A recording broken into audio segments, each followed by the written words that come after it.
That's an oversight. After just what John talked about, okay, there's the $8.81, plus or minus. Where do we get that? And as I was saying, I'm not too concerned about it right now, the first time homebuyer, but obviously people are. Why? When I talked to Bob Renline from Madisonville Community Council, and I also talked very briefly with Mr. Steve Shuffman, who's over here, the things that we found that we could break that price down into were 4 different main areas, which is the accessibility, the cleanliness, the safety and security, and keeping the area natural. Those are the 4 things, the 4 main categories that price comes from. As you can see, we have this up here, we also have the enclosure here, so probably it's the same thing. This is just an overview of what we have in those 4 categories right now. What's proposed, that's from us, and then the issues and drawbacks of some of those proposals. And I'm just going to go through these briefly. First of all, accessibility. There are small, there's Randall Park, so you have accessibility there, which is close to the creek. You have baseball fields, playground, that type of thing. There's also a semi-mulched trail that goes along the creek side, but it is not very large and is, in my opinion, pretty hard to find. That's all that is there currently that we can find, other than walking the creek beds, which sometimes we would not recommend, because Jordan and I almost walked on a couple of things. What we propose. Most of what we propose for this part is just like the 1976 plan. If you want to increase accessibility and want to get your community members to the creek, you have to have some type of access includes walkways, small parking, facilities or small lots, all along the creek, not just in one place, not just in one park, in order to open that creek up, all of it. If you can see, I believe it's on page 2 of your handouts, the original design from the 1976 report. I mean, a walkway is a walkway. Now we can start talking about green walkways and stuff that, not just hard concrete, but maybe pavements and taking a lot of that water, things like that. But overall, that's what we're looking at. It's the same. So that part of the report's good. Also put bridges across, those type of things, those are negotiable depending on how much money you will have to work with. If this project gets to that phase, that will determine how much access and where we're going to put that.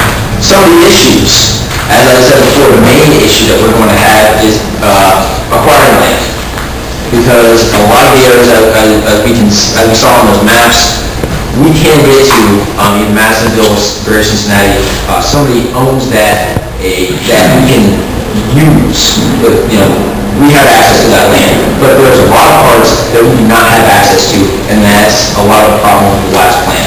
So that's going to be a very large issue for Madisonville and Greater Cincinnati Park System to figure out and see if we can acquire those or see, if they can negotiate some sort of a boundary line. Because Jordan and I walked the creek, and some people's backyard butt right up against the creek. Literally, they had put a retaining wall in 2 feet from where the water is, and that's their backyard that they filled in there. Of course, now it's scouring underneath the retaining wall falling down, which is more added money for the community members themselves. Next is cleanliness. As Jordan talked about, we have a couple pictures on the handout on the front page. Some parts are pretty good. There's other parts that are not. We found everything from full carpets to mattresses to tires to beer bottles, but everything is in that creek. And unfortunately, a lot of it we found near Randall Park, which is not good because that's where we're finding the most, the highest number of children going, and easiest access is where most junk is. Right now, Bob told me that they have a citizen patrol and also local scouting organizations that are helping to clean up, which is always a good thing. They always clean up the parks and have clean-up days, which is good. So we definitely need to keep those. What we propose to also do, and these can be found in a lot of Cincinnati parks around the area, Eden and a lot of others, is get recycling systems going, receptacles for trash and recycling that are put in places where Cincinnati personnel can get to them and clean them. Who exactly, is it going to be from the park system, is it going to be from waste management, who's going to do that? We don't know. That was kind of outside of the scope of our project. That's something to talk about between Madisonville and Cincinnati's Cincinnati Park System. But we know that's needed. It's going to have to be. You have people there, if you're going to increase access, you're going to have possibility for a lot more trash. You're going to need that. Obviously, the issue, who's going to clean them up? Also CSOs. Last year we talked about CSOs a lot. And the fact that they're not going to be existing soon.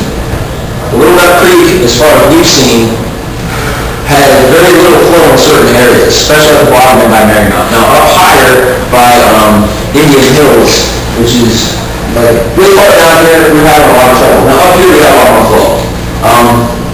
We found it, Jordan out, 2 weekends ago, 3 weekends ago, something like that. You know, it hadn't rained in a little while. We still believe a lot of places hardly had any, none.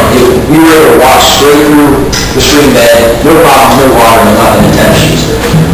That means that if we cut the CSOs out of there, there's going to be even less flow. So that is a very big consideration if you're going to try to build wildlife, if you're going to try to create, sustainable flow through that area. Because there's no reservoirs feeding that, all that is feeding the creek that we can find from the park and everything else we've read, that is runoff in the surrounding area. So that's going to be a big issue, is keeping the flow of that creek and keeping that flow of high quality, not having a sewer going down the middle of it. Safety and security, some of the ideas that were put out were, minor lighting, all the way up to security cameras, things of that nature. The issue you're going to have is who's going to pay for those type of amenities. You have a walking path, lighting is good. Lighting is a very good idea. But that's also not as natural, because obviously lighting isn't there. All the animals and stuff aren't used to having light all the time. So maybe you want to work out something between putting lighting near the parking, areas, things like that. That's also things we thought about, but nothing we were getting into with this plan. And lastly, of course, touch on the natural part, which is what we really, that's our bread and butter here. Is that the creek is born, that we do have trash, that we have seen scouring and stuff, so it's tried to be contained. Some of it's worked kind of, some of it hasn't, but the new idea that we're putting forth is more of a hands-off approach, let it get the land, the area that it needs to go around, to move naturally, which it doesn't seem like it really is meandering that much away from the original design. From the original layout in 1976, the creek has not changed that much in its flow, and there's nothing really impeding it. So that's a good thing. We're not talking 20 years from now, it's going to be, a quarter of a mile away. So that's a very good thing. But the one problem with what we are stating, and we know this, is first of all, it takes time. It's nature. You can help it with the bioremediation and repairing buffers and all those types of things, but this takes time. You can't just construct it. It's not concrete, you don't pour it, and then a couple days later it's set, it's done, you take your forms off and go home. And that, unfortunately, to many people is seen as a lazy solution, because they don't see people out there working and getting their hands dirty and all that. So that's the thing that's going to be really hard to sell, is saying we're not having a whole bunch of people physically out there and really redoing the channel or anything like that, but overall it's worth it. And that's what we're trying to see with the dollars and cents part, is that it is worth it. And it's going to be sustainable, because you don't have to go in and fix anything. You don't have to have concrete stuff to go in and fix. You don't have to redo retaining walls. You don't have any of that. You don't have any of those issues. So that's a big plus for this system. And pretty much, it keeps it natural. And from what we've seen, it raises the economic value. Now, how much specifically in Madisonville, we don't know. Maybe that's something to do with the land use, and not exactly the land use, but the real estate values is something we maybe should look into. So, there's one of there's some wildlife because it's about stepped on. It's not poisonous waters. Yeah, it's not always, but there's wildlife in there. It's scary. Yeah. You're like right in the computer, you just look at it. Yeah.